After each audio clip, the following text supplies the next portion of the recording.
Halo teman-teman, kembali lagi di channel 11 Hardware dengan Reza di sini. Nah, beberapa dari kalian mungkin bosan dengan tampilan casing zaman sekarang yang gaming banget. Kalian lagi kangen sama casing-casing zaman dulu yang kelihatannya simple dan office look banget. Nah, di sebelah saya sudah ada Cooler Master Elite 300. Office look dan simple. Sebelum kita lanjut videonya, kita unboxing dulu. Let's go!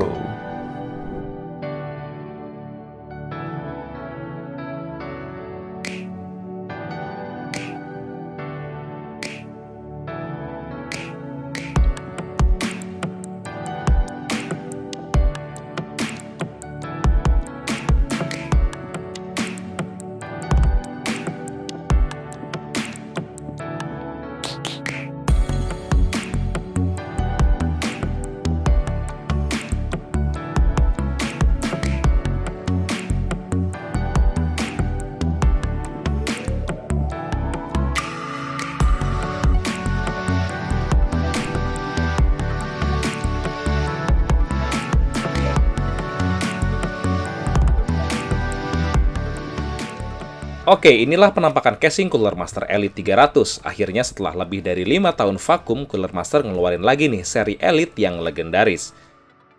Seperti pendahulunya, Elite 300 ini tampil dengan bagian front panel yang klasik dan masih ada slot ODD-nya. Di Indonesia, Elite 300 ini hadir dengan dua versi side panel tempered glass dan versi side panel besi. Kedua SKU ini sama-sama dibekali oleh slot ODD atau optical disk drive. Harganya sendiri berkisar antara Rp630 sampai Rp650.000. Secara spek, casing Elite 300 ini tuh mirip banget sama Cooler Master CMP320 yang baru kemarin kita bahas. Casing ini berukuran micro ATX, dapat bonus satu kipas non-RGB di back panel, punya GPU clearance di 36,5 cm, dan berbagai fitur lain yang akan kita bahas satu persatu. Pertama, kita lihat dulu yuk slot bagian ODD-nya. Untuk mengakses slot ODD ini, kita mesti buka dulu bagian front panelnya. Lalu lepas cover penutupnya dan tinggal masukin aja deh DVD room atau DVD RW teman-teman. By the way, masih ada nggak sih zaman sekarang yang masih pakai DVD room nih?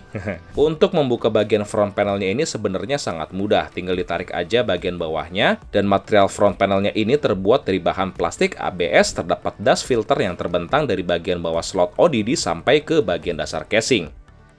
Di bagian depan juga terdapat logo Cooler Master yang menurut saya sih cukup keren, namun di bagian sisi-sisinya ini kelihatan plastik banget. Bagian ini pasti bakal mudah tergores dan Cooler Master tidak menempel stiker pada bagian ini, mungkin supaya terlihat lebih glowing kali ya. Di bagian top panel terdapat tombol power yang berbentuk logo CM yang akan berubah warna putih kalau PC-nya nyala. Di sebelahnya terdapat tombol reset, lampu indikator, audio combo jack, dan dua buah USB-A 3.0. Terdapat juga dust filter magnetik yang bisa kita lepas pasang. Lalu ini adalah bagian motherboard atau side panel untuk kabel manajemen. Terlihat dari materialnya, build quality-nya ini masih di bawahnya seri Masterbox series. Di bagian bawah terdapat dua buah hard disk bay yang bisa kita lepas pasang. Kita bisa menyimpan dua buah SSD SATA 2,5 inci ataupun hard disk di sini. Namun sayang, hanya terdapat satu posisi lubang baut saja, tidak seperti kakak-kakaknya di Masterbox series yang punya 3 posisi lubang baut. Selain di hard disk bay, terdapat satu tempat khusus untuk memasang SSD SATA yang letaknya tepat di belakang motherboard. Lalu ini adalah kabel front panel untuk aksesoris pendukung dari casing ini. Ada dua buah kabel USB-C 3.0 yang menjadi satu konektor, ada kabel front panel dan kabel untuk audio. Sementara untuk aksesorisnya kita dikasih kabel ties, baut-baut casing, dan dudukan karet untuk SSD SATA 2,5 inci. Next, kita ke bagian side panelnya. Ya, bener banget, layoutnya ini beneran ngejiplak dari Cooler Master CMP320. Ya, kecuali untuk bagian ODD-nya aja sih yang bikin tampak beda. Di bagian top panel, kita bisa pasang maksimal AIO berukuran 280 mm atau dua buah kipas berukuran 140 mm, namun slot ODD-nya mesti kita lepas dulu. Di bagian belakang, terdapat kipas bawaan berukuran 120 mm tanpa RGB dan sangat hening. Di bagian bawahnya terdapat 4 buah slot ekspansi yang sayangnya masih pakai model patahan kayak gini, jadi setelah dilepas nggak akan bisa dipasang lagi. Terdapat lubang ventilasi di bagian atas PSU, namun tidak terdapat lubang untuk PSU covernya. Terdapat 2 buah lubang yang besar di bawah motherboard yang sayangnya posisinya ini agak terlalu ke tengah. Kita bisa pasang radiator up to 360 mm atau 3 buah kipas casing ukuran 120 mm jika ODD-nya dilepas. Terdapat dust filter yang cukup rapi di bagian front panelnya ini. Terus untuk lubang kabel di samping ini juga belum dikasih rubber grommet. Oke, kita akan coba rakit PC di casing ini. Kali ini kami akan pakai PC full AMD nih. Ini adalah PC utamanya 11 hardware yang biasa dipakai untuk ngedit video di YouTube. Lalu ini adalah komponen lainnya. Kami pakai AIO water cooling berukuran 240 mm, pakai PSU yang non-modular, dan kami juga pasang SSD SATA 2,5 inci di casing ini.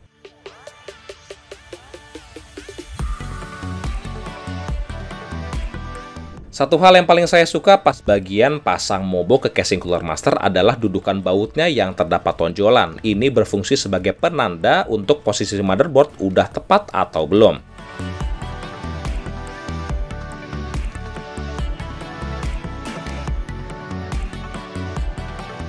Berhubung kami nggak pakai DVD room, so slot ODD-nya ini kami lepas aja. Terdapat 4 baut untuk melepas slot ODD-nya ini. Yang berikutnya adalah pemasangan AIO water cooling 240 mm-nya.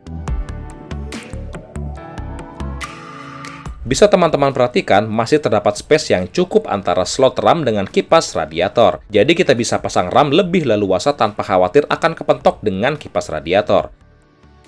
Lalu kita pasang PSU-nya. Di casing CMP320 yang kemarin kita ada isu nih untuk slot PSU-nya yang tidak presisi. Tapi untungnya di casing ini kita bisa pasang PSU bolak-balik tanpa ada masalah. Seluruh baut-bautnya bisa terpasang dengan mulus.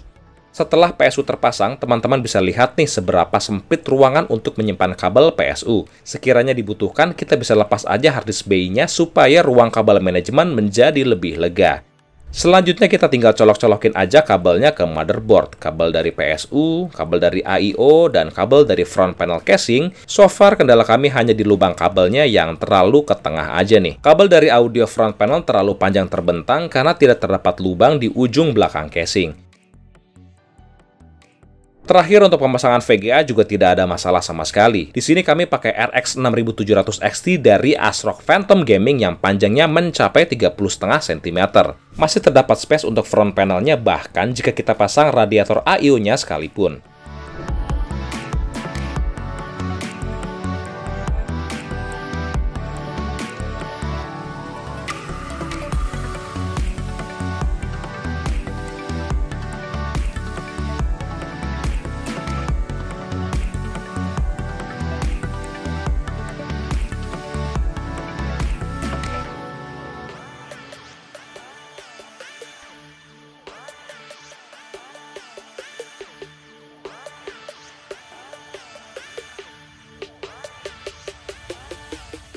Nah, gimana nih teman-teman tampilannya Office padahal dalamnya gaming? Jujur saya lebih suka casing ini dibandingkan casing Cooler Master saya yang sebelumnya. Casing Elite 300 ini tuh lebih kalem, lebih sederhana, lebih simpel lah ya, tapi tetap keren. Terus untuk suhu prosesor AMD Ryzen 7 5800X-nya kita tes pakai Cinebench R23 selama 10 menit. Dan untuk suhu RX 6700 XT-nya kami tes pakai 3D Mark Firestrike Stress Test. Semua pengujian dilakukan di suhu ruangan 27 derajat Celcius. Suhu maksimal untuk CPU-nya mencapai 90 derajat Celcius, sedangkan suhu maksimal untuk GPU-nya mencapai 60 derajat Celcius. Kami sarankan untuk memasang minimal 2 buah kipas casing untuk di front panel. Oke, kesimpulannya casing ini menawarkan office look yang klasik dan cukup nostalgic. Bisa support VGA sampai 36,5 cm, top panelnya cukup lega, ada slot ODD-nya, lalu ada kipas casing bawaan 120 mm. Lalu casing ini juga satu cetakan sama Cooler Master CMP320, jadi bisa kita pasang front panel dan side panelnya CMP320 di casing ini. Untuk cons-nya mungkin di harganya aja kali ya, saya rasa harganya lebih pas kalau di bawah 600.000 aja. So, demikian video kita kali ini. Semoga bermanfaat dan sampai jumpa lagi di video kami yang selanjutnya. Bye-bye.